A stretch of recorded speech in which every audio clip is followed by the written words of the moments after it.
I'm dreaming in dreams bigger than me, taking my time, giving to me, paint my life into a master. अस्सलामुअलैकुम।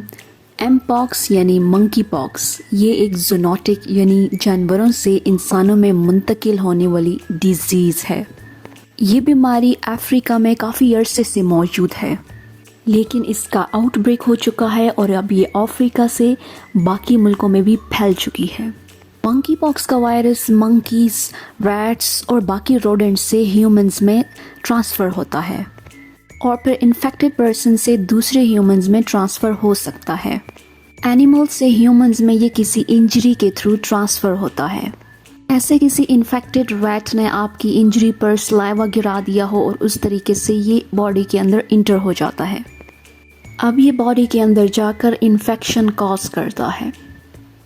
अब ये virus एक infected person से किसी दूसरे person में रेस्पिरेटरी ड्रॉपलेट के थ्रू इंटर होता है या फिर डायरेक्ट कांटेक्ट से इंजरी के थ्रू ट्रांसफ़र हो जाता है और सिम्टम कॉज करता है। Now symptoms. Monkey pox virus के स्टार्ट में फ्लू जैसे सिम्टम्स देखने को मिलते हैं, जैसे कि फीवर, सर्दी लगना या फिर हेडेक।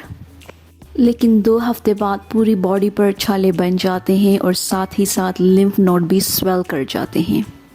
छाले स्टार्ट में रेड होते हैं, उसके बाद उसके अंदर पस जमा हो जाती है और फिर ये छाले फटकर स्किन डैमेज कर देते हैं और 3 से 4 हफ्तों के बाद स्किन दोबारा से ठीक होना स्टार्ट हो जाती है।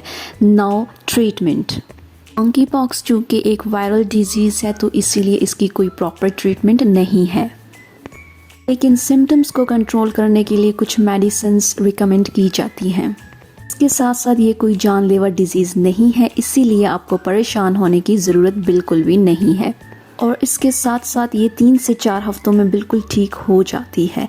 लेकिन इसके साथ साथ आपने एक बात का ध्यान ज़रूर रखना है कि ये डिज़ीज़ आपसे आगे ना फैले, इसीलिए आपने रिस्ट्रिक्शंस को फॉलो मस्ट करना है। डिजीज़ की फॉर्म में घर से ज़्यादा बाहर ना निकले और लोगों से अलग रहें।